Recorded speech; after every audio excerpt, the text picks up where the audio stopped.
and then hopefully people will trickle in. Thank you all so much for being here today to celebrate Trace Elements. You may already know that this exhibition actually closed on Friday, but here we are, and I'm glad to see that you all have power and internet. So we're doing pretty good so far, the group of us.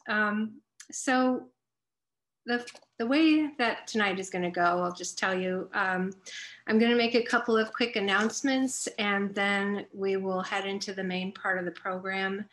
I'm going to tell you a little bit about the exhibition, and then I'll introduce the artists. I have two videos to share with you tonight. One is a guided tour of the exhibition. So if you didn't get to see it, you're going to get a chance to see it tonight in a virtual format. And the second video is actually an interview with the artist. So that video is about 29 minutes long. Oh, and the guided tour is about 10 minutes long. So there are altogether about 40 minutes of video. So, you know, if you need to do anything right now, would be a good time to do it, and then come on back because you don't want to miss anything. Okay, so announcements. First of all, if you didn't come to the last meeting, the last virtual reception, the format is a little different this semester from the way we were doing it last semester. We're using Zoom now instead of Microsoft Teams. So I'm going to ask that you be muted for the entire program until the very end. However, the chat function is available to you. So if you have questions or you have comments, feel free to use the chat function. I will, if it's a question for me, I'll try to answer it as we go along, or at least at the end. And then also at the very end of the program, I will allow you to unmute if you have anything that you'd like to say, or yeah. So we'll do that at the very end. And also, there are two new exhibitions coming up. The first one is actually going to be opening later this week. It was supposed to be open today, but winter storm. And that is a photography exhibition, and it's going to be open in the Charles W. and Norma C. Carroll Gallery in the Visual Arts Center. And that is, it's called Vanishing Points, and the artist is Michael Sherwin. So look for that if you can come down to the Visual Arts Center. I would say Thursday is a good bet for that to be open. And next week, March 4th, there's actually going to be a virtual reception for that show. So right around the corner.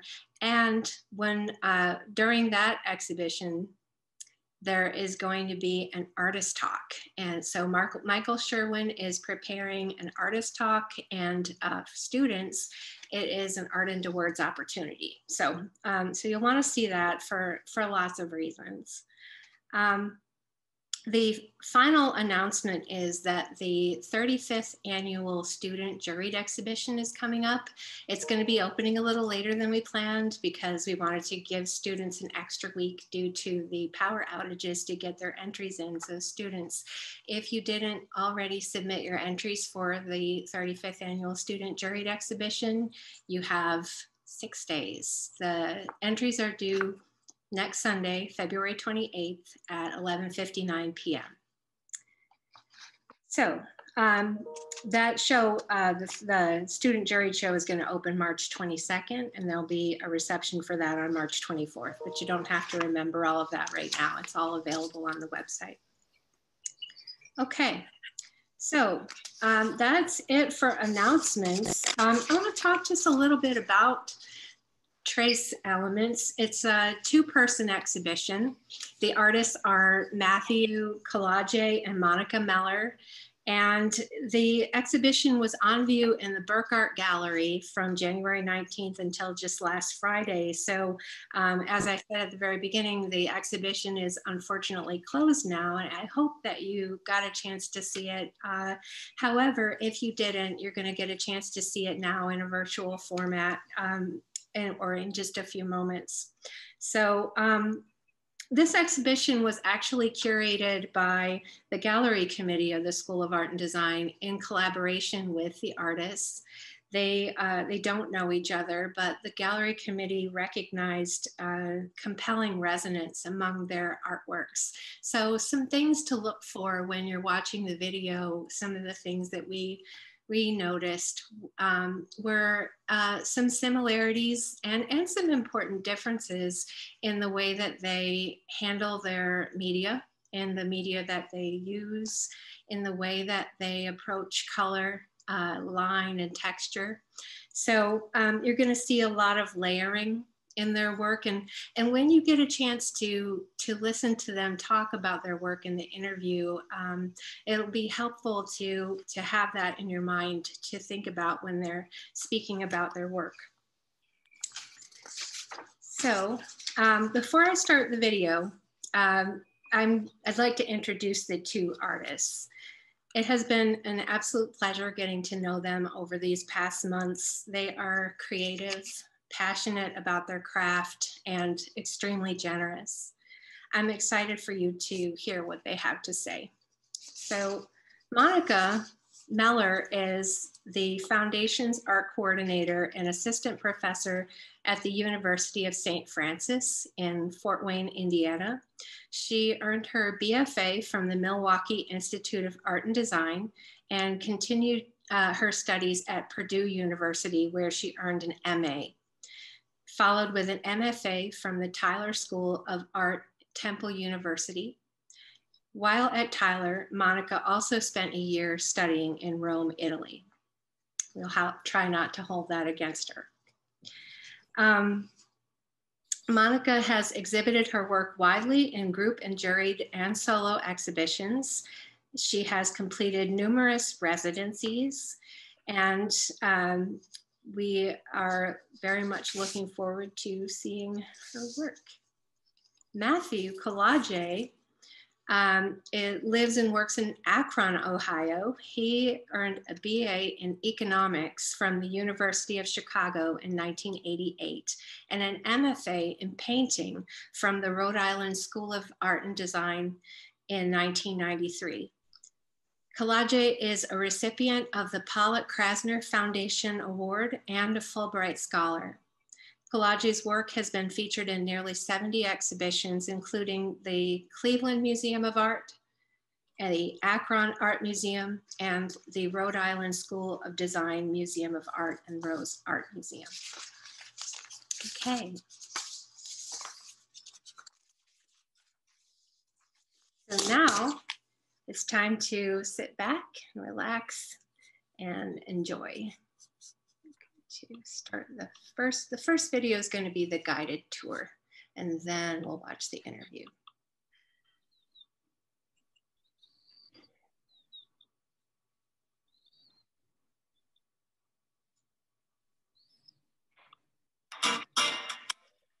So thank you so much, Monica. Whoops. That's the that was the interview. So sneak peek. Okay. Now we're going to do the guided tour.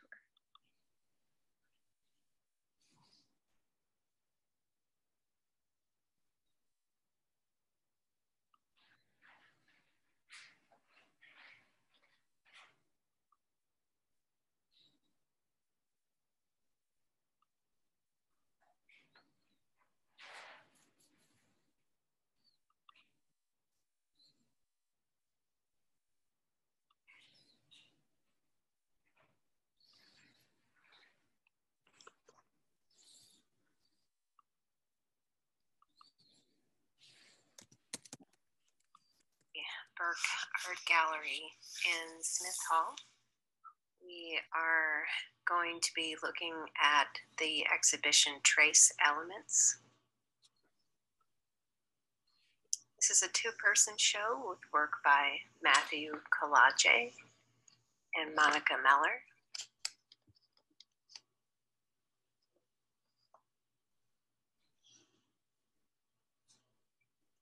Close-up view. Matthew's paintings, highly textured.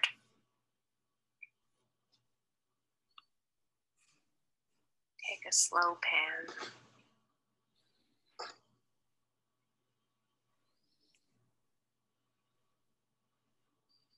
You can see here that Matthew is making marks that are incredibly layered.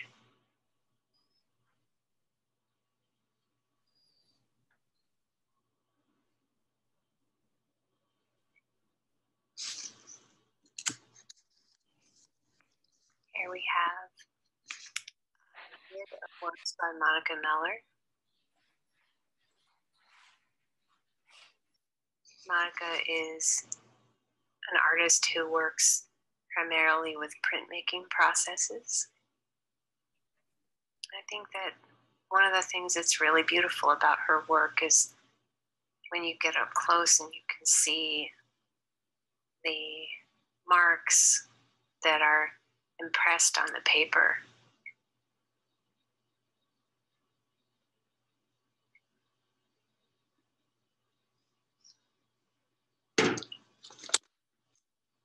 Set of 4 prints have images that are related to one another, and yet they're executed in different ways. It's interesting to notice what gets repeated and how she's making variations.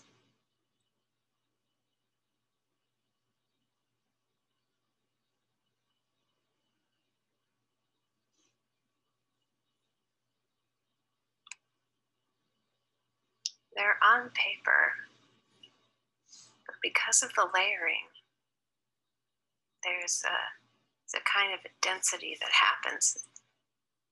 The prints have a kind of velvety density.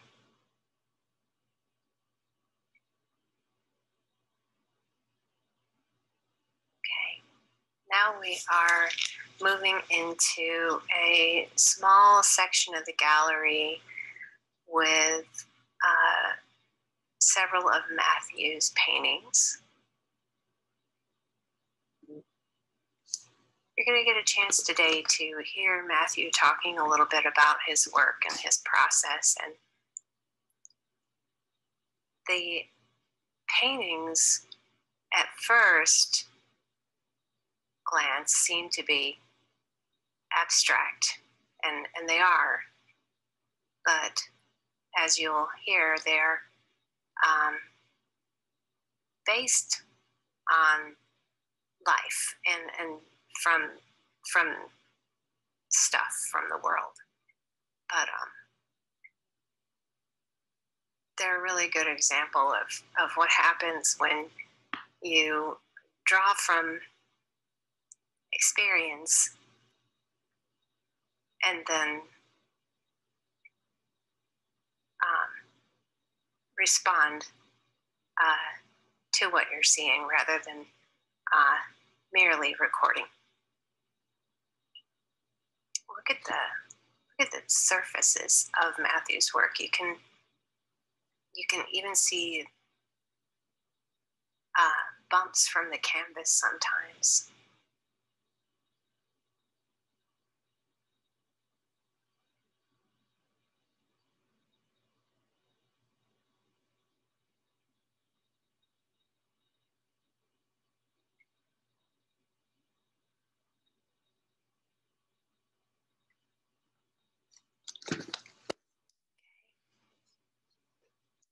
Now, moving around the corner here, we have some more of Monica's prints.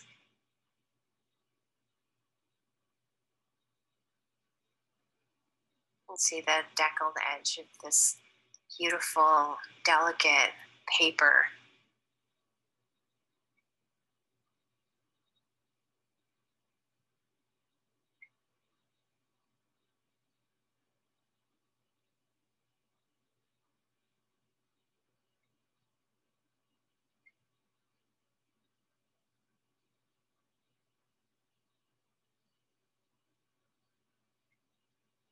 Both Matthew and Monica's work, it's so layered, it's wonderful to get lost in.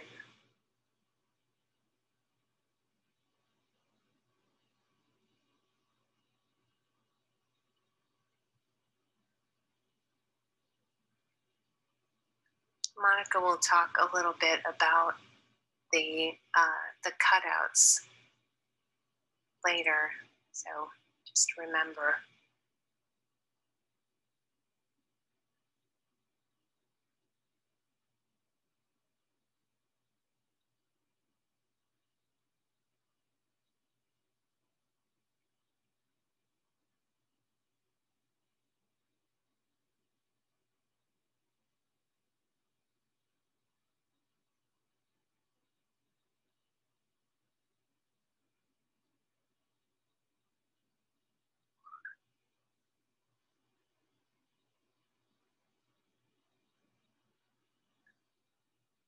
Throughout this body of work, Monica is using symbols repeated throughout the work that have personal significance and at the same time can suggest things to the viewer. They also just become these shapes, and through repetition, patterns.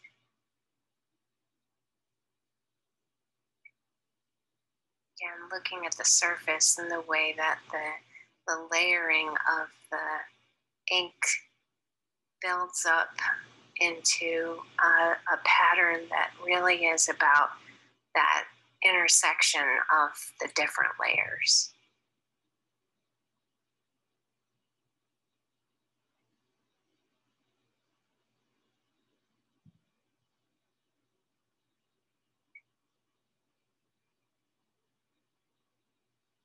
It's interesting to notice what is opaque and what is transparent.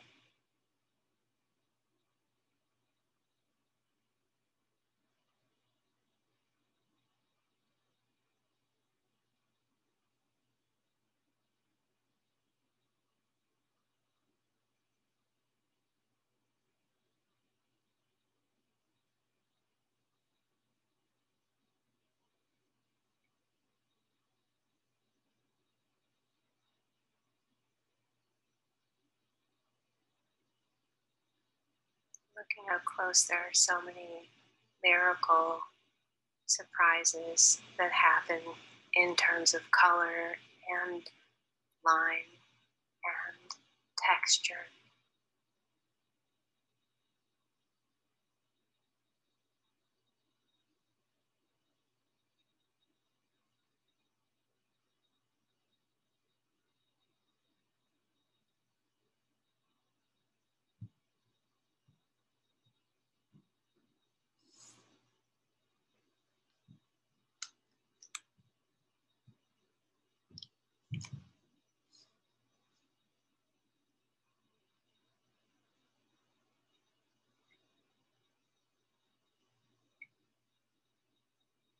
Both Matthew and Monica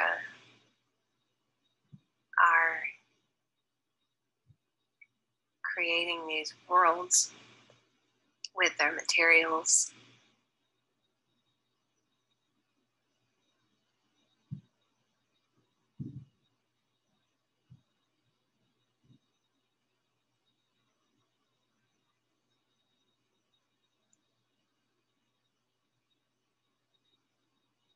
Looking really closely, like, look at that. That paint is so thick there. But it doesn't feel like a mistake, it just feels like part of it.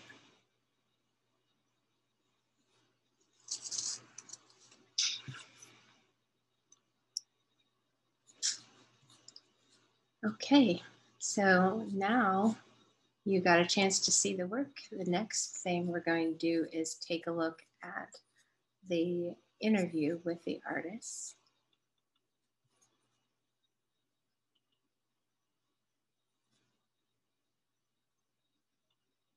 So thank you so much, Monica and Matthew, for being here today.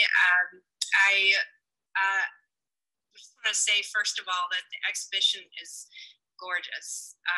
It's just incredible to see the work together and the way that the works talk to each other, both formally and conceptually. So I'm excited to talk to you both about your work and to find out more about the work in this show and how it developed, and also to think about how it fits into your broader work as artists. So I'd like to start by getting to know both of you a little bit.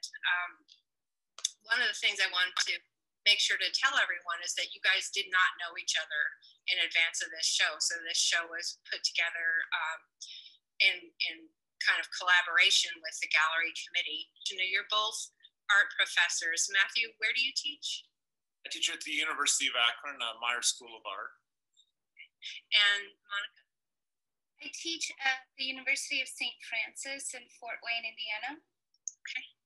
And so what was your experience like in college? This question is really for both of you. So Monica, how did you decide to study art, and what was that path like?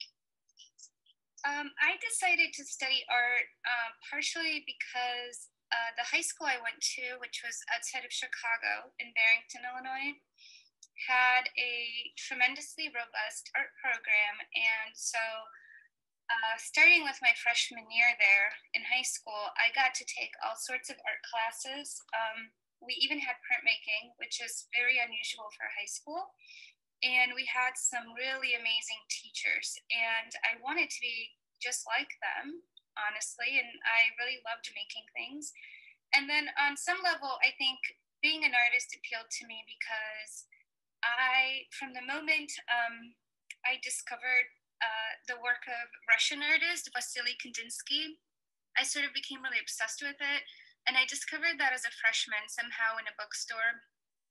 And initially when I became an artist, I was not an abstract artist. And, you know, I studied just like everyone else. I went through foundations. I did a lot of drawing. I did a lot of figurative work.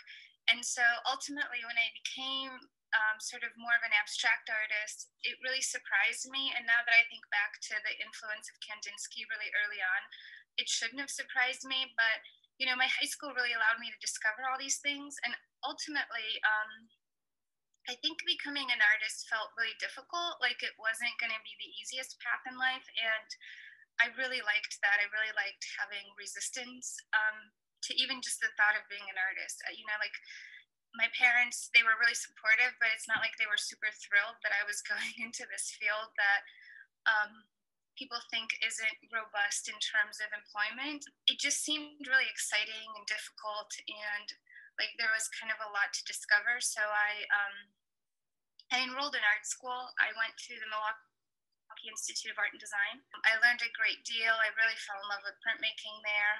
Had really great professors. So I realized at the end of my MyAd career that I really needed to find something to do, or I'd be like stuck back in Chicago, you know, working. And I wanted to be an artist. So I applied to a lot of graduate schools right out of MyAd, and I only really got into one at that point, which was Purdue University. Got my MA at Purdue, and that was one of my best and most intense experiences as a student. That was a really demanding program, and it really taught me a lot about what being an artist would require, honestly. And then after that, I applied again to get my MFA, and this time I got into a lot of schools because I had those 2 years at Purdue to develop my portfolio. And I ended up going to Tyler in Philadelphia for my MFA. Again, part of it was I wanted to be somewhere else. Tyler was offering an opportunity to go study in Rome. And they were also offering quite a bit of financial support. So I got my MFA and I studied in Rome for a year. So being an artist essentially provided a lot of opportunities so far to explore and travel and do a lot of things that I don't think any other career would have really, you know, offered up. That's great. Matthew, what was your experience like? in terms of becoming an artist, or you studied economics, right? Yeah, I mean, I think, you know, I guess one is still becoming an artist. I'm still trying to figure out what that means. I come to art more from things that are not art, and I think, you know, it's good to think about that in terms of, you know, if you're a younger artist, that you should be looking at the world and thinking about how that develops a voice. So I was interested in things like archaeology. When I was in high school, I was digging in the dirt on the Mississippi Valley and finding, you know, shards of pottery or burials or houses and stains in the earth. And so that was kind of, I was really interested in what we leave behind. And when I went to university in Chicago, it was a liberal arts university, so you could kind of pick and choose a lot of different things. So you knew a little about a lot of things. And so putting those ideas, you know, philosophy or economics was a degree that I got, but I spent more time in the art building. You know, it was kind of putting those things together became a kind of language, and I think like economics, why economics? It's a way of arranging things, a system. It's a systems-based profession. So you're sort of looking at how different groups or economies interact, and I think that's a kinship with like in an archaeological dig about how artifacts are assembled to create meaning, or in a painting, how the parts relate to each other. So for me, making things was about looking at relationships. So when in college, that you know, was a fertile ground to kind of you know, dig into a lot of different things. You'll often hear artists talk about career paths that started one way and then maybe in a field that seems completely unrelated, and then found their way to the art building, and then ended up making a transition, and maybe thinking of the early explorations as unrelated to what they do. But it sounds like you're saying philosophically your early explorations were still very much related to the way that you think about art now. You inform your work through multiple lenses, and you don't always know where it's going to be. You know, it can be something as seemingly mundane as traveling through an antique store or a garage sale that sort of gets you inspired.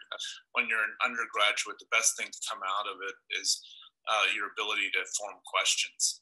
And it's not so much what you know, it's your ability to kind of process things and to deal with obstacles, like how to get going and how to feed yourself in terms of intellectually and emotionally, how to you know, build connections between things. And so for me, being that was essential is to be in an environment where you made connections between things that didn't necessarily look like each other or even sound like each other, and that's what makes, I think, the most interesting art. Matthew, when you went to grad school, was your degree in economics then when you finished undergrad? Yeah, I mean, I was at the University of Chicago. They had a very good economics program, but I didn't want to go to business school. And I had a very good mentor at the University of Chicago in art, and Herbert was like really, you know, sort of showed me a path. You know, sort of gave me this thought that it wasn't sort of what was on my resume or what was next, but more like, what do you want to do? So I spent 2 years developing a portfolio because I didn't have an undergraduate one, even though I spent a lot of time there in the studio.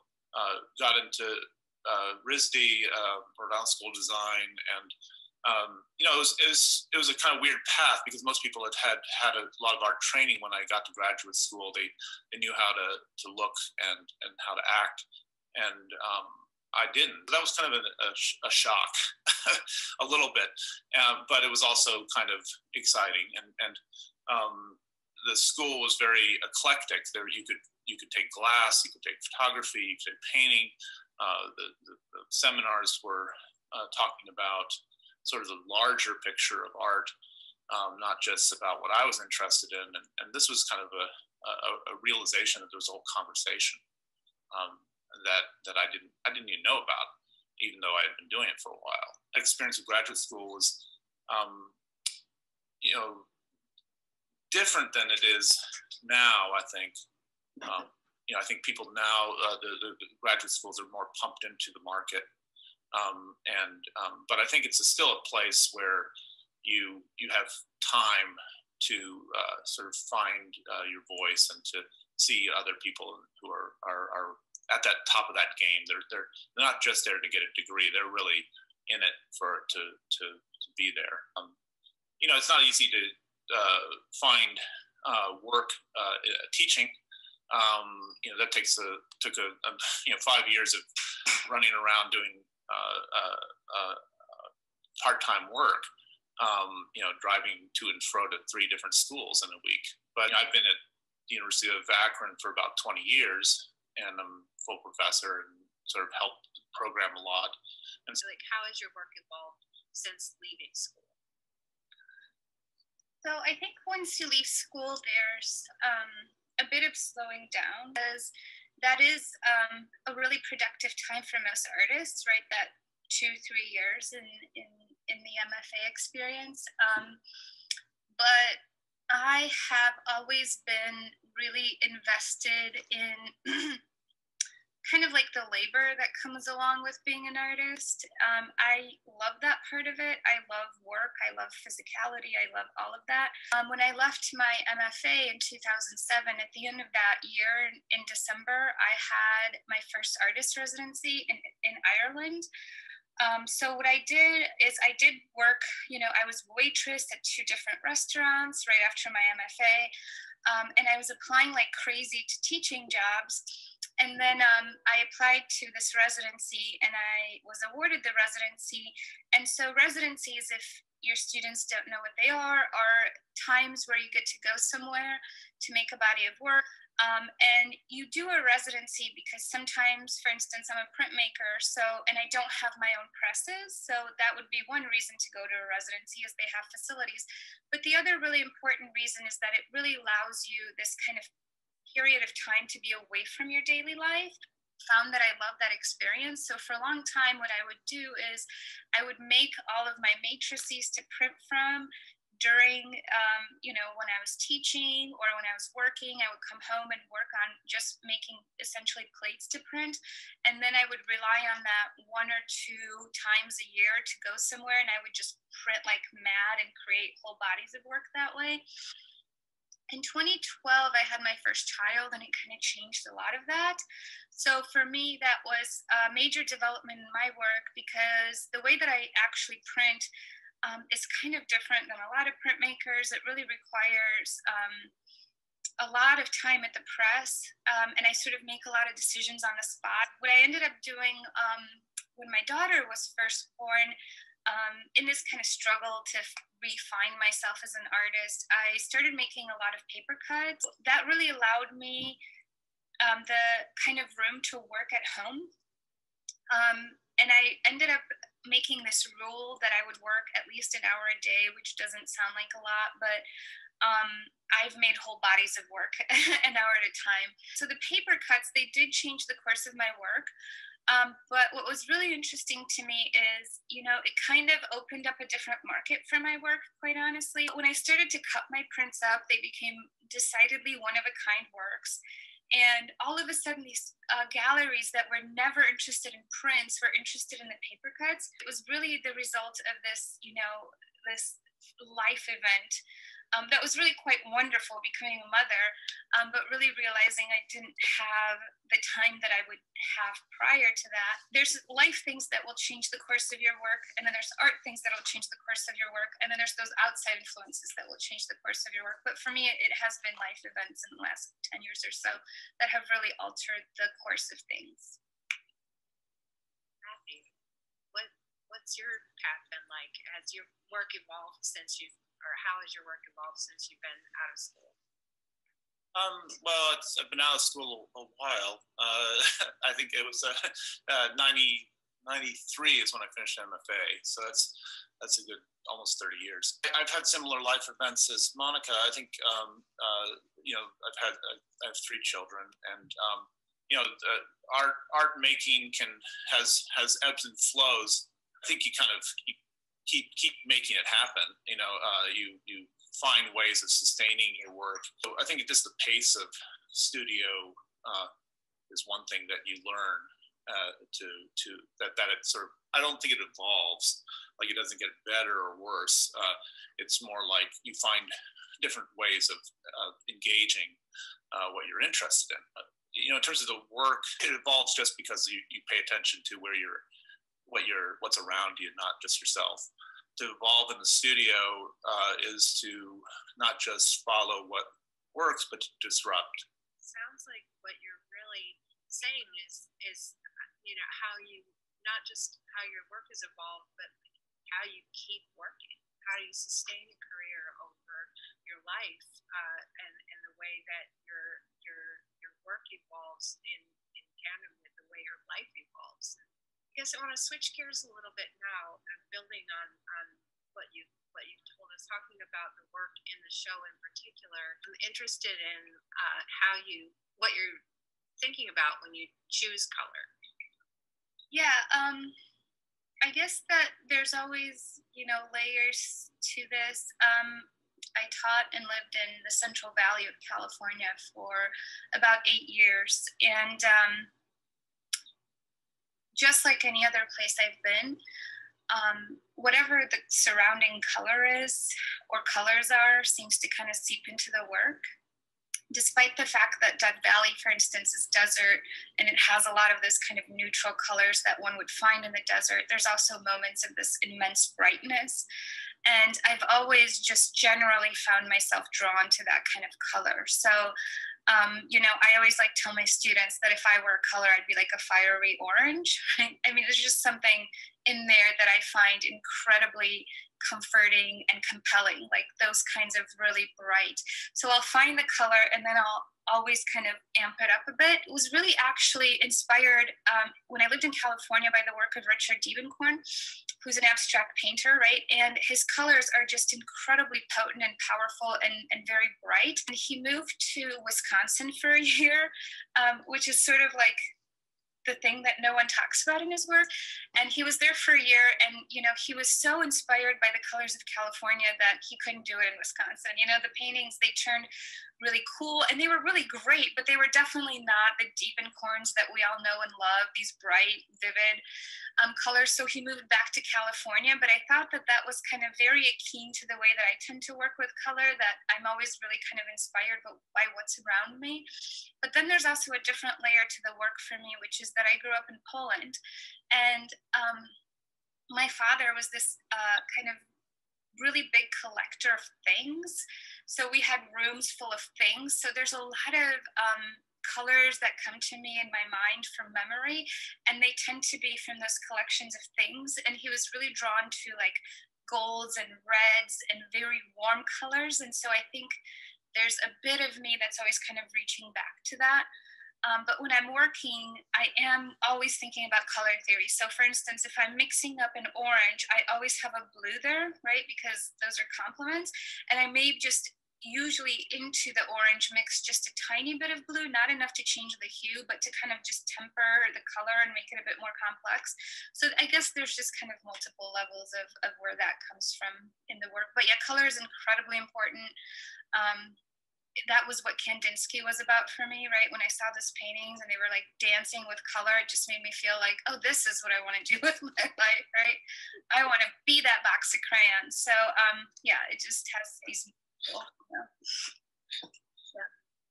Matthew, can you talk a little about how color works in your work? I like the box of crayons. When I think about color, I think kind of, I also come from a household where there's a lot of stuff growing up, a lot of of things, and very, very visually stimulating, it with sort of like walking into an antique shop. So that kind of sense of color as being something that is juxtapositions of things where they don't necessarily all jive together, but are the colors there to kind of create sensation. Color might even kind of create a certain shift in speed, things that are very quiet, things that are slow, colors that are more harmonious, and then other areas where the speed is ramped up because the color shifts so quickly. I live in Ohio, which is kind of a gray 90% of the time, and I also live near Target and Walmart, where you walk in and it's bright and synthetic, and I live on the internet a lot, so there's the sense of color in these places is much more artificial, and I think that's our time, and it's my reality as much as going into the woods. That's what I look to, that kind of color as a kind of it creates a certain sensation that something being artificial is definitely different than something organic. Can you talk a little bit about the way time and space work in your work? Yeah, I think that's an evolving question. I've always been interested in time, and so it might be sort of evidence and fragmentation as an idea about time. That's sort of like in the object, like, so you have evidence of something, a memory of something. You don't have a complete sense of it, but you have a suggestion. Fragment is only has meaning when you put a bunch of fragments together and they start to articulate some kind of something like a form. And so that sense of time is one way I've thought about it, but it's also about perception, like how you see. And so whether something's happening very quickly or slowly becomes something I want to evidence in the painting. So that's another thinking about time. The third way of thinking about time is really the relationships between paintings. So one was exciting to see the images of the installation is sort of looking at the pacing of one painting to another, or the relationship between one painting and another, and also with bringing two artists together, sort of these interesting juxtapositions of Monica and my own work to sort of create almost like you would be walking along and then suddenly you would zoom into something, or zoom out, depending on how you would perceive our individual work, whether it's a microcosm or a macrocosm, a universe or an object. And so that kind of shift is another way of thinking about time that I think is evidenced in most of my work, but also in the exhibition. Monica, in your statement, you talked a lot about place and memory, and talk a little bit about how you tried to address that in the way you constructed your work. Yeah, I think that one of the things that really interests me about space and place is that it is this thing that seems really fixed in the world. I tend to think of space and place as being two separate things, obviously, but both being very kind of fluid and constantly changing. I like Matthew's ideas and thoughts about these things that remain, right? Because all of us essentially change every space we're in. And I also like to think of space as being sort of related to, I guess, the process of printmaking. For instance, like we walk into a building or a space and we're sort of leaving these prints of ourselves everywhere. The world is sort of a living print in that way, right? Like my footsteps mark, go in the snow, and they sort of mark my way up the stairs in this building right now. But I'm really interested in how space sort of mingles, and place specifically mingles and gets changed in our mind. When I first moved to the States, I was here and we were sort of working through, visas and green cards. I did not get a chance to go back to Poland for 14 years. So when I went back to Poland, this little town that I grew up in, and the place where we had our house, the road there was unpaved, right? For the time that I lived there, it was an unpaved dirt road that led to this house, and this whole neighborhood was built on this dirt road. And when I went back, everything was paved, but for the life of me, I can't conjure up the paved road. I cannot. I've seen it 15 times. I've walked on it. I've been on it. But that impression of that space that exists in my mind is that that road is still unpaved, and it's so powerful, that kind of longing for that exact moment in time, that I cannot think of it as a paved road. I cannot. Everything has these kinds of layers of meaning and layers of thought. I think my work kind of tries to tap into that kind of psychological idea of space.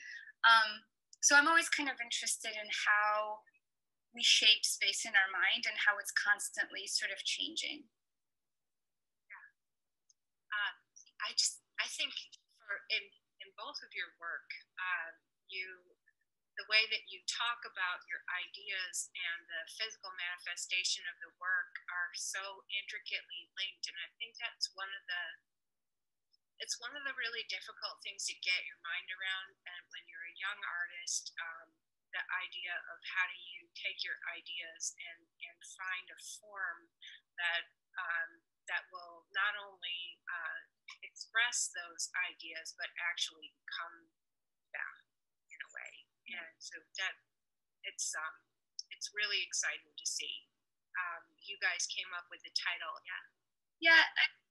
I think we went kind of back and forth. I read Matthew's artist statement, I looked at his work, and I actually kind of picked out words from his statement that kind of resonated with me and I thought would be applicable to my work. And then he reviewed it, and I think he added the word trace to it. So I think that was Matthew's addition. But I really loved it because it applies to my work in so many ways. I mean, I physically trace things all the time. I'm working with these stencils and I'm tracing them.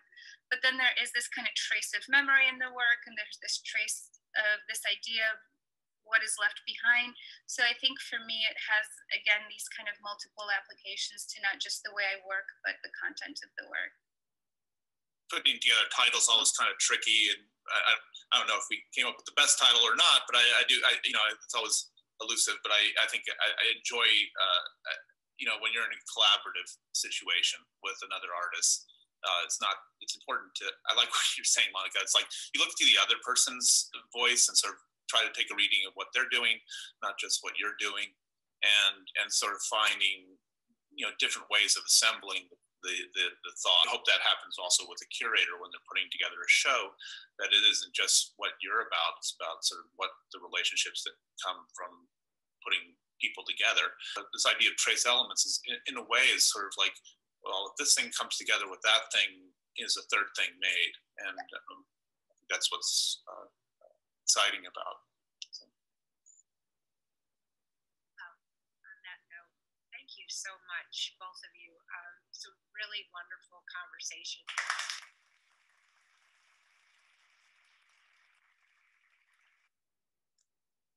Okay. Hello, everybody. Thank you for hanging in there with us. I'm going to,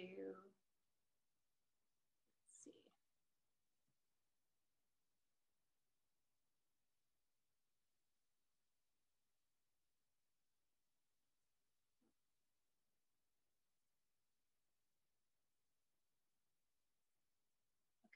I'm going to make it possible for you to unmute yourselves now.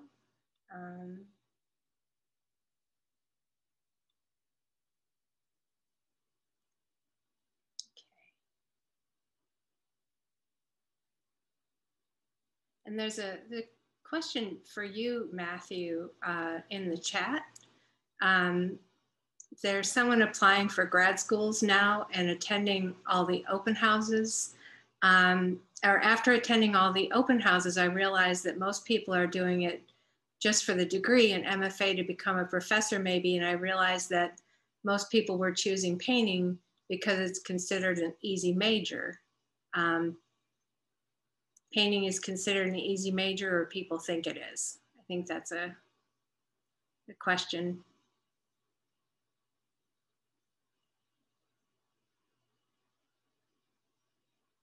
I think you're muted, Matthew. Oh, you can't unmute. Okay. Sorry, Matthew. Well, if Matthew wanted to try to type in the chat.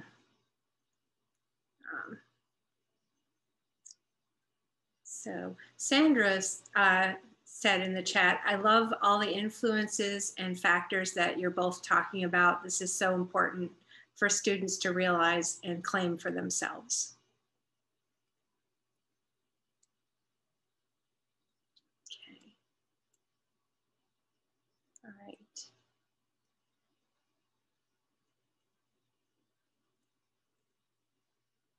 All right. Hannah Koslowski is a professor here. Both bodies of work are elaborate, complex. Thank you, Matthew and Monica. Okay, and it looks like someone asked a question and it was answered by Monica in the chat. Okay.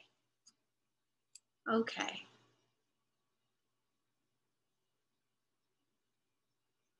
All right. Well, thank you so much, everyone. Is anyone able to unmute, or are you all stuck on mute?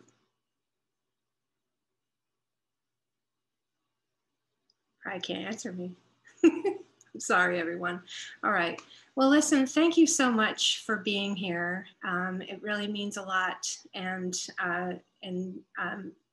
keep in mind that we do have another exhibition opening this week.